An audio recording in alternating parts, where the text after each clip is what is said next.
We're here at Jacobs Point Salt Marsh in Warren, Rhode Island, along the Warren River just beyond us. And this is a marsh restoration project that Save the Bay has been working on for over 15 years. This is an effort to try to fix the plumbing in this salt marsh, and I mean try to reconnect the bay, the Warren River, to this marsh that has been tidally restricted for a number of years. Where the excavator is working over there is the site of a former road. The former owner of this land had an airplane hangar out on a little upland area along the Warren River, and he used to use this road to access the upland and his airplane. This path, which is the road, has turned into a path. It has sunk over time and has restricted the salt water from getting into the southern part of the salt marsh.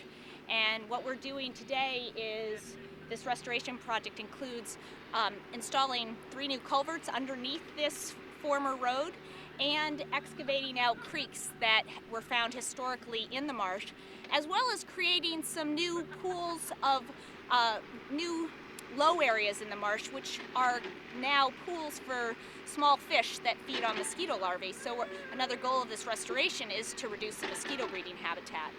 This creek was pretty much filled in with vegetation, and this water is flowing now because we both excavated the creek out as well as installed a new pipe underneath, or pipe or culvert underneath the footpath. And now this fresh water, this is all fresh water draining out of the upper marsh area, is allowed a path out to the bay. And that's important because it's going to, again, prevent water from getting stuck in the high marsh and creating kind of like a pond-like habitat. And it's also allowing the fresh water a way out is going to prevent the Phragmites from being able to continually outcompete the native salt marsh vegetation. As part of this restoration project, the contractors, RC&D, they excavated the creek out.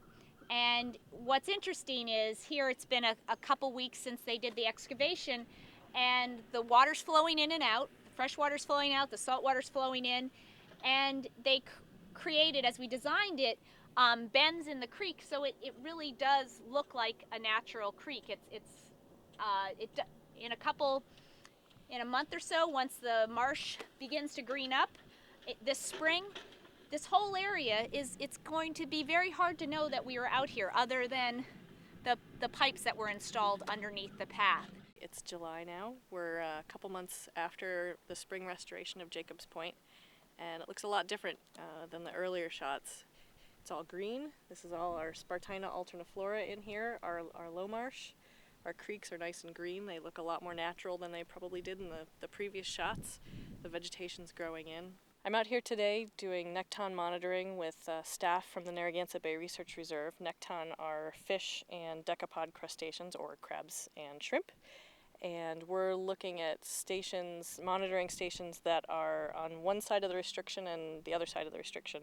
What we do when we take the throw trap measurements are we use the scoop and scoop till the trap is empty. And each time we scoop, we measure 15 individuals of each species, and then we just count the rest.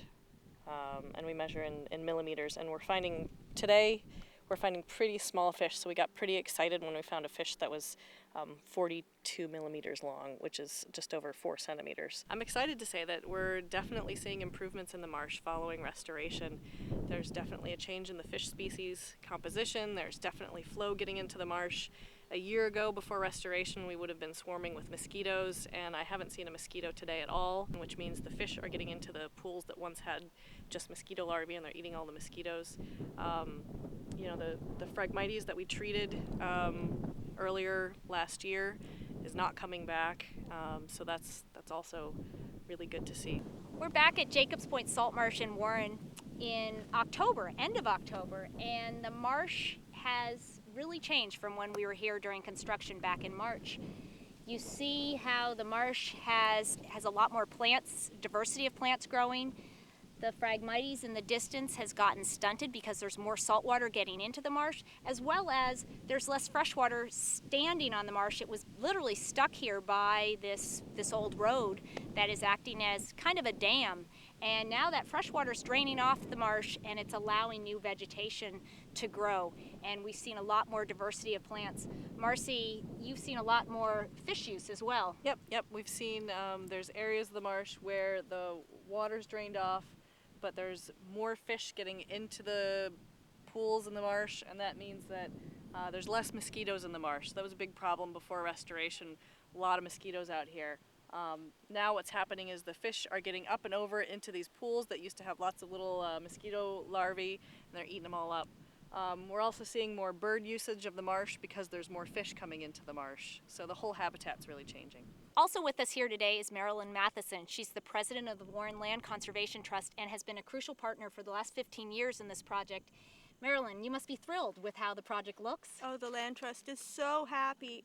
I think Dick Hallberg, who saved the land in 1994 from development, got it and bought it for the Land Trust for all the people, would be so happy to see that now we've restored it and we're dedicating the restoration to him.